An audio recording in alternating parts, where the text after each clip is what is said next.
1936 সালের 19শে জানুয়ারি বগুড়ার গাবতলীর ছোট্ট গ্রাম বাগবাড়িতে জন্ম নেয় একটি শিশু। কমল নামের সেই শিশুটি একদিন হয়ে ওঠে বাংলাদেশের ভাগ্য বদলের রূপকার জিয়াউর রহমান। জিয়াউর রহমান ছোটবেলা থেকেই ছিলেন সাদামাটা অথচ আত্মপ্রত্যয়ী। শিক্ষাজীবন শেষে সেনাবাহিনীতে যোগ দিয়ে দেশের সেবায় নিজেকে উৎসর্গ করেন। তার কর্মদক্ষতা এবং দেশপ্রেম তাকে পরিণত করে এক সাহসী সেনানীতে। 1971 সালের 25শে মার্চ কালো রাতে যখন পাকিস্তানি হানাদার বাহিনী গণহত্যা চালাচ্ছিল, ঠিক তার পরদিনই চট্টগ্রামের কালুরঘাট বেতার কেন্দ্র থেকে জিয়াউর রহমান বাংলাদেশের স্বাধীনতার ঘোষণা দেন।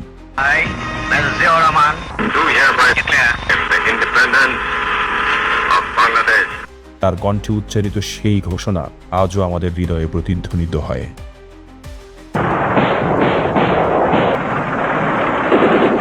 মুক্তিযুদ্ধে তার অসামান্য অবদান এবং ভূমিকা গৌরবের। একজন সাহসী মুক্তিযোদ্ধা হিসেবে তিনি হয়ে উঠেছিলেন লক্ষ কোটি বাঙালির অনুপ্রেরণার প্রতীক। তার এই অবদানের জন্য তাকে ভূষিত করা হয় বীর উত্তম খেতাবে।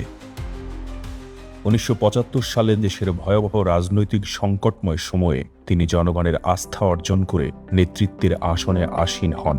বহুদলীয় গণতন্ত্রের প্রবর্তক হিসেবে তিনি বাংলাদেশে একটি নতুন রাজনৈতিক ধারার সূচনা করেন, প্রতিষ্ঠা করেন বাংলাদেশ জাতীয়তাবাদী দল বিএনপি। তিনি ছিলেন স্বনির্ভর বাংলাদেশ গড়ার পথ প্রদর্শক। জনশক্তি রপ্তানি, পোশাক শিল্পের বিকাশ, খাল খনন, খাদ্য উৎপাদনে স্বনির্ভরতা, গণশিক্ষা, গ্রাম সরকার প্রতিষ্ঠা, তার এসব উদ্যোগে দেশ এক নতুন পথে এগিয়ে যায়। বিশ্বমঞ্চেও তিনি হয়ে উঠেছিলেন বাংলাদেশের পরিচিতি।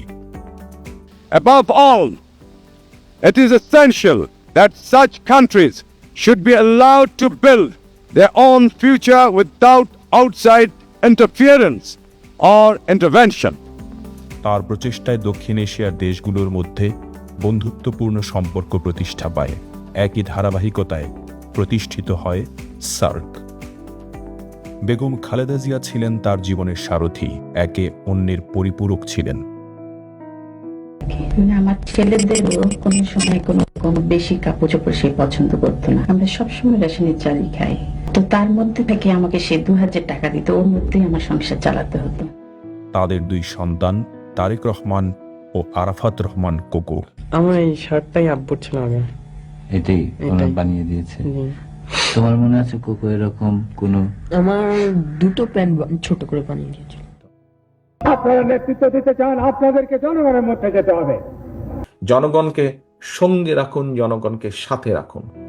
পিতার আদর্শকে ধারণ করে এগিয়ে চলেছেন তারেক রহমান। জিয়াউর রহমান ছিলেন দেশপ্রেমের প্রতীক। জন্মদিনে এই মহান নেতা জিয়াউর রহমানকে জানাই গভীর শ্রদ্ধা।